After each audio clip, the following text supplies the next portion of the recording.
I had always heard the rumors about Cord, the small, dangerous town that lurked in the shadows of popular towns. Whispers of lawlessness, witchcraft, and Satanism echoed through the grapevine, painting a picture of terror that sent shivers down my spine. But the most chilling tale of all was that of Scotty, the man feared by all who dared to venture near Cord. Scotty despised city folk like me, viewing us as intruders in his domain.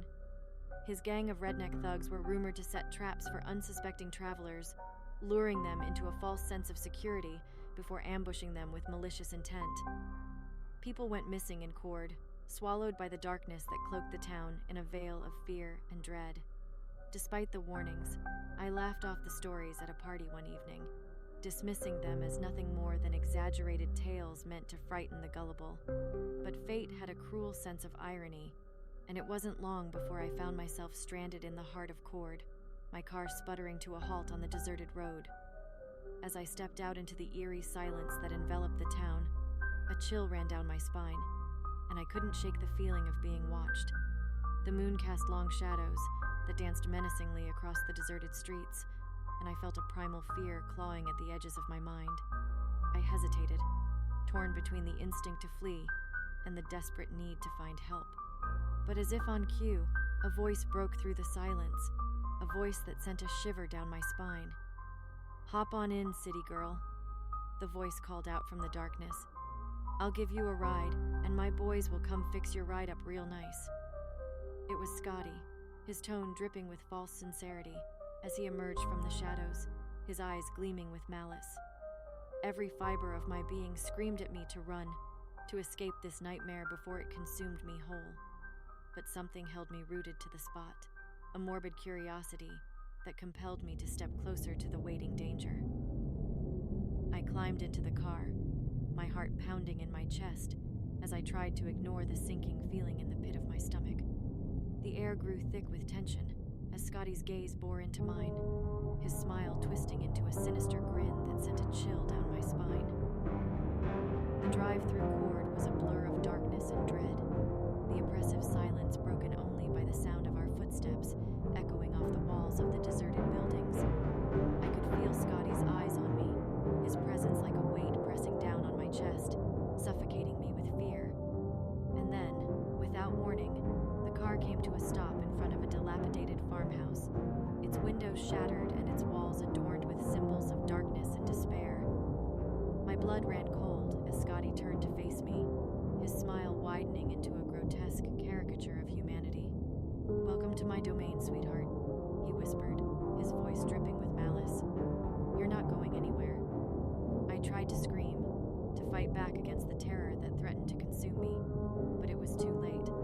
The darkness of Cord had claimed me as its own, and as Scotty's gang of redneck thugs emerged from the shadows, I knew that I would never escape the nightmare that awaited me in the heart of this cursed town. As the darkness closed in around me, swallowing me whole, I realized that some horrors are too real to be laughed off as mere superstition.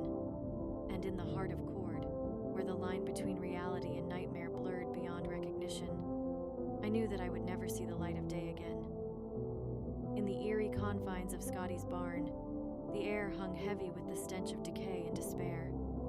The dim light barely penetrated the gloom, casting long, menacing shadows that danced across the rough-hewn walls. My heart pounded in my chest as I surveyed my surroundings, knowing that I had stumbled into a nightmare from which there would be no escape. Scotty's menacing grin sent a shiver down my spine as he led me deeper into the darkness, his eyes gleaming with a sadistic pleasure that chilled me to the bone. His cronies, a motley crew of roughnecks and miscreants, leered at me from the shadows, their cruel laughter echoing through the barren space. With a sickening sense of dread, I realized that I was their captive, trapped in a hellish prison from which there would be no reprieve. As Scotty bound my hands and feet with rough, rusted chains, I fought against the rising panic that threatened to consume me, knowing that my fate had been sealed the moment I set foot in Cord. For days they tormented me, their cruel laughter and taunts echoing through the darkness as they subjected me to unspeakable horrors. The agony of their torture was a constant presence, a relentless onslaught that wore away at my sanity and left me teetering on the brink of madness. As the days stretched into eternity, I clung to the fleeting hope of escape, but it was a futile gesture in the face of such overwhelming darkness. Alone in the coffin-like confines of my prison, I knew that death would be my only release, a merciful end to the nightmare that had become my reality.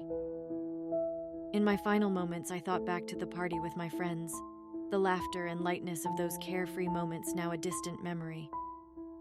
I had laughed at the silly rumors of Cord, dismissing them as nothing more than the product of overactive imaginations. But now, as I faced the cold embrace of death, I realized the terrible truth that lurked beneath the surface of those whispered tales. In the end, I died alone, a victim of the darkness that had consumed me whole. My screams echoed through the empty silence of Scotty's barn, a haunting reminder of the horrors that lurked in the heart of Cord.